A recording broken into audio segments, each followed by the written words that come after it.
Yeah, Welcome to this video. I'm Janet Redmond. I'm Sanne Bongers. And you have a question for me that's inspired this video. Yes, Jen, I'm interested in becoming a BCB spaceholder. And I thank you for your question and what it's brought out of me. So, the BCB game world has 16 space holders.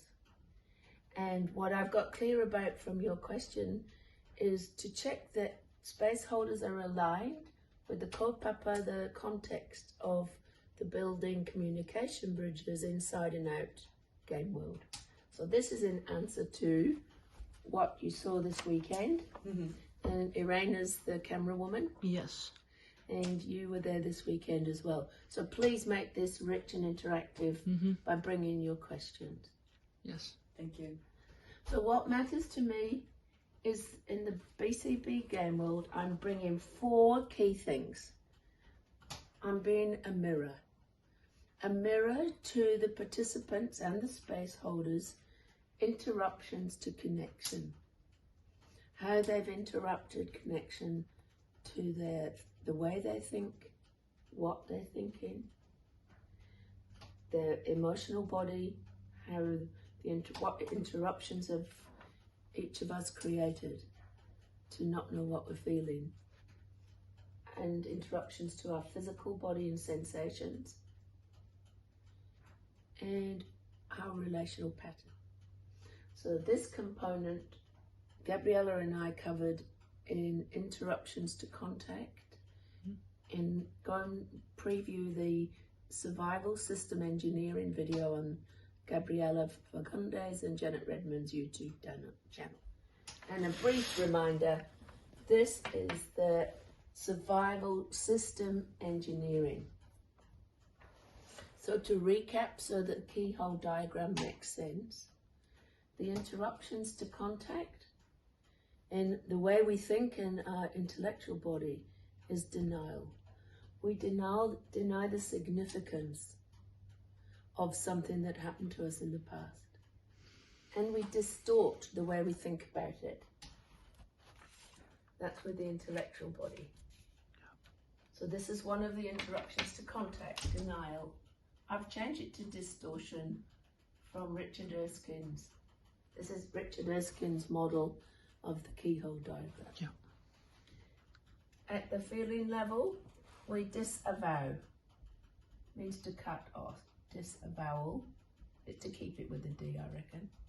So we cut off the emotional body, or we change it to a different feeling.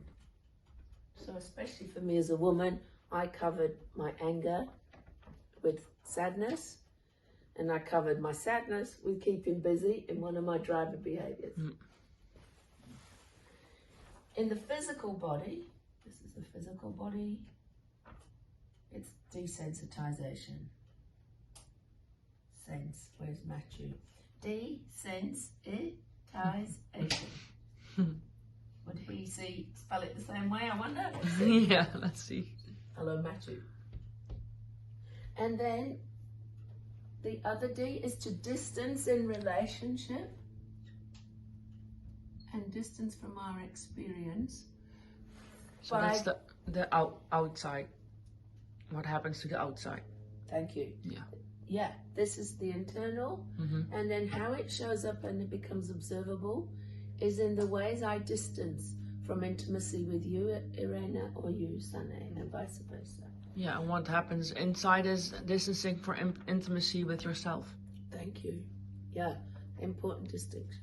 So we then get a driver behavior as part of numbing. So while we're in the driver behavior, so there's another interruption to contact. I haven't done this part before, I'm glad. So we're distancing in relationship, distancing from ourselves when the next layer, when the denial, distortion, desensitization and disavowal, the next level of that is to engage in a driver behavior. And then we get to D, which is distance in relationship. and from ourselves. Like you say, Irene, I like that point. This part's intimacy with ourselves. Yeah. You got something to And say what about and what that? you see is the driver behaviors. Yeah. And like what happens. Yeah. So I wish I had a cover here. Mm-mm. Often all we see is someone's driver behavior.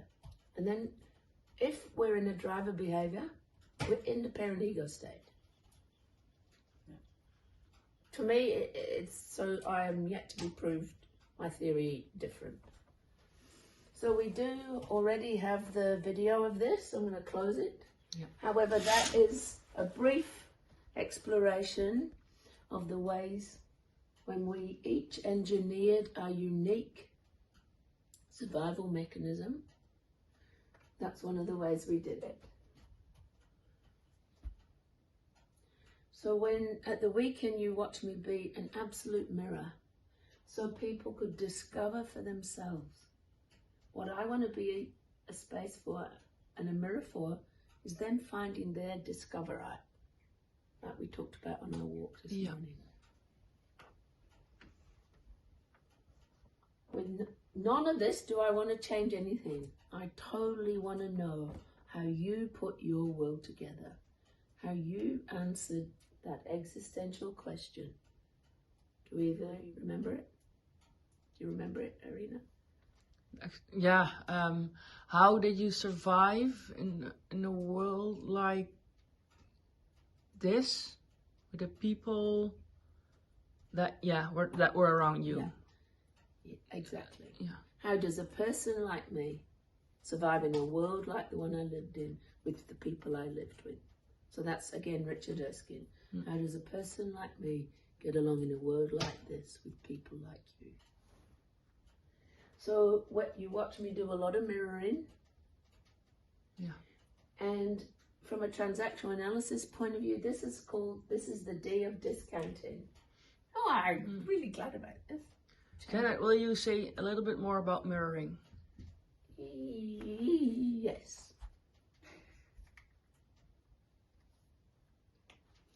What I want to be, well, this weekend, what I said, the opening space was, what matters to you that you're here? So I want to know what motivation is for someone to come. And I mirrored that over 2 hours. And by mirroring and listening to what they're saying, we totally became a group of 17 people that knew each other. Yeah, that's what happened.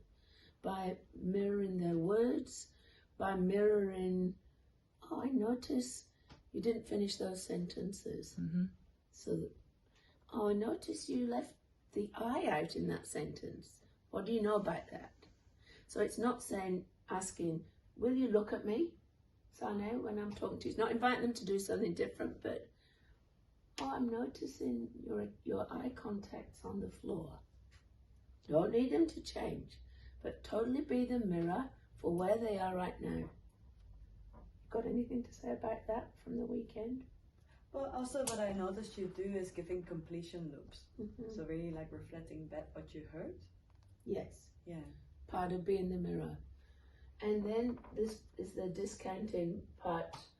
If I could find my green pen, I'd turn this into green to make the different components of the keyhole diagram obvious.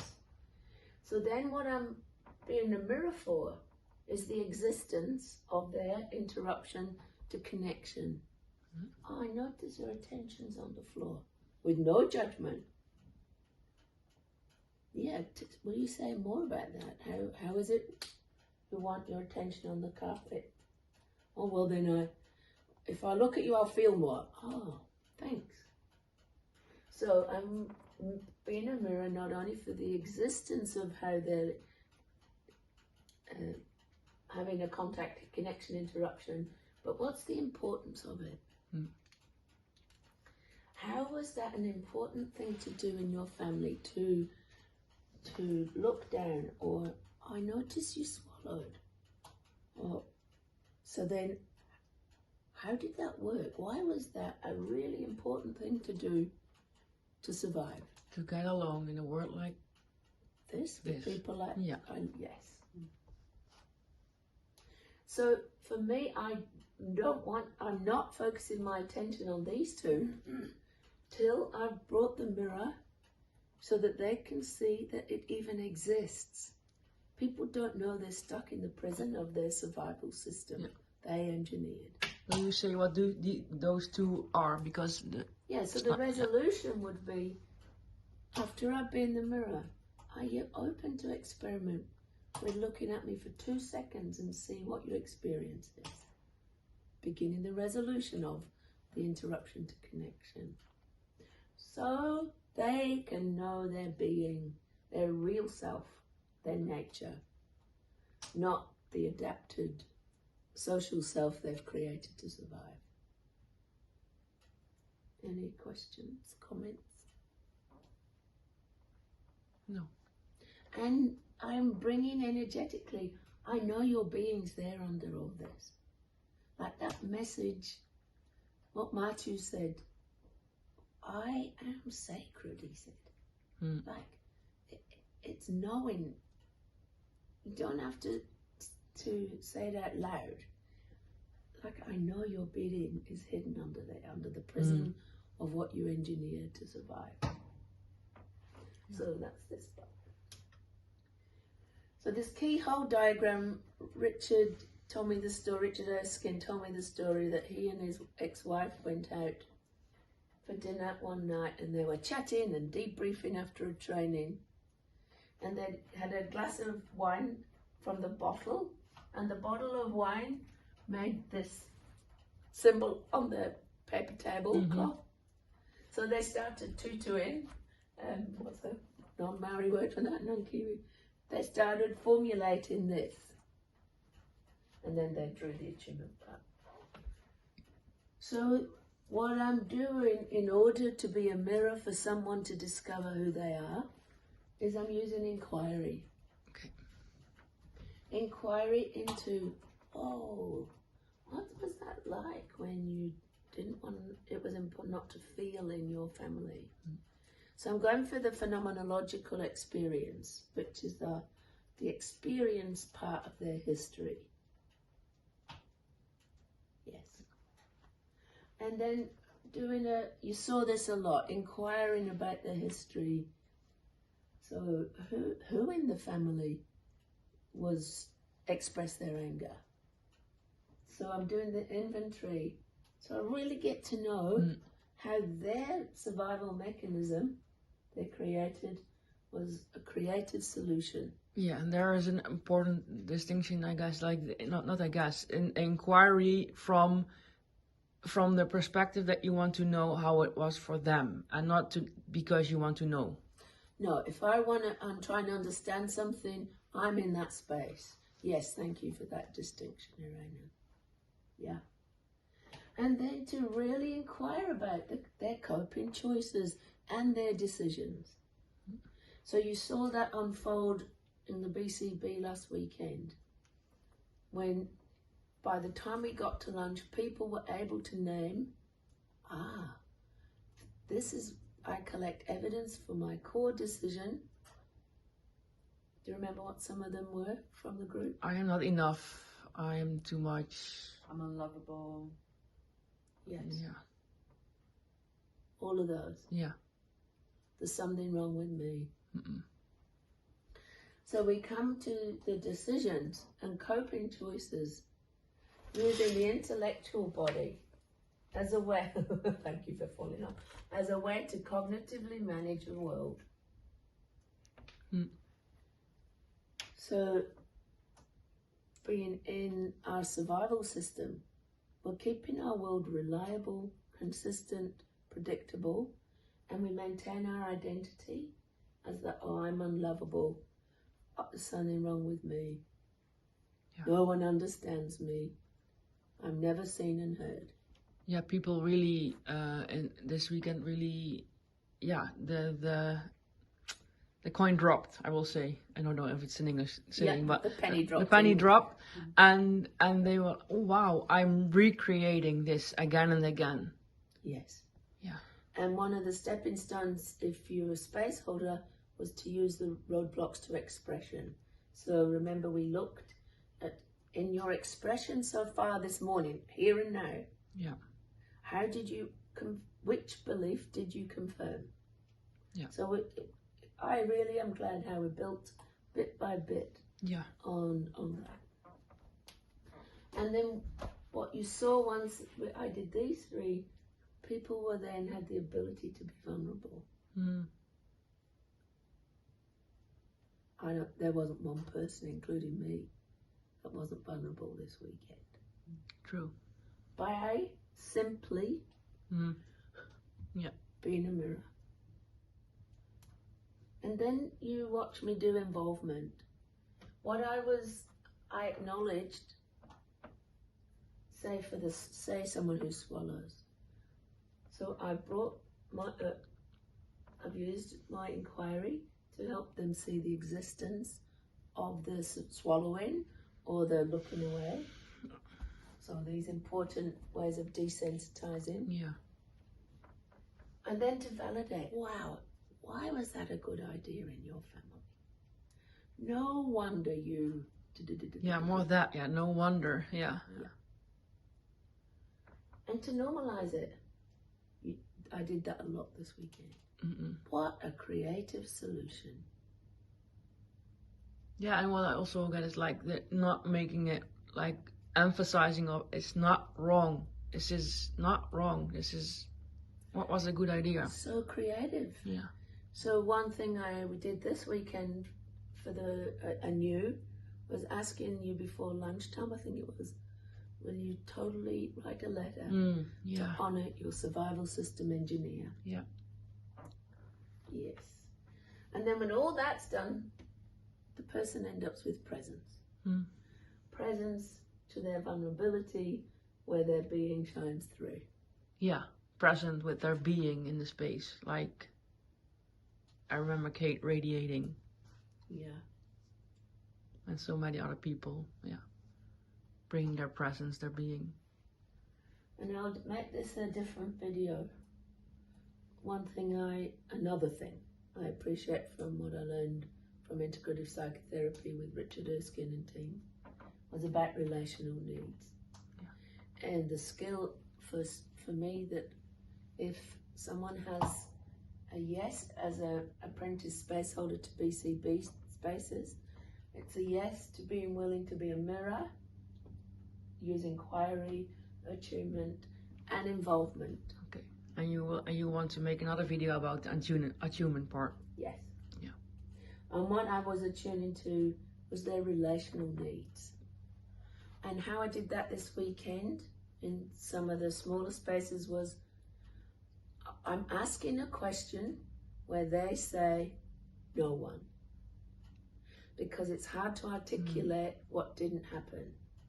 Yeah. So who used to sit on your side of your bed when you were sick? You watch them, you walk. Who was home when you got home from school to debrief about your day?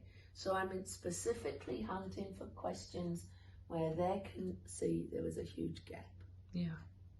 Who did you go to when you were sad or scared or angry? So I'm specifically attuning to the gap in their relational needs. I'll talk about development later. You watched a lot of this. Attune in to how they cognitively put the world together. You're nodding. Have you got something to say about that? I think that is a big one. And really what happens a lot, especially for me, like to... Oh, made me jump.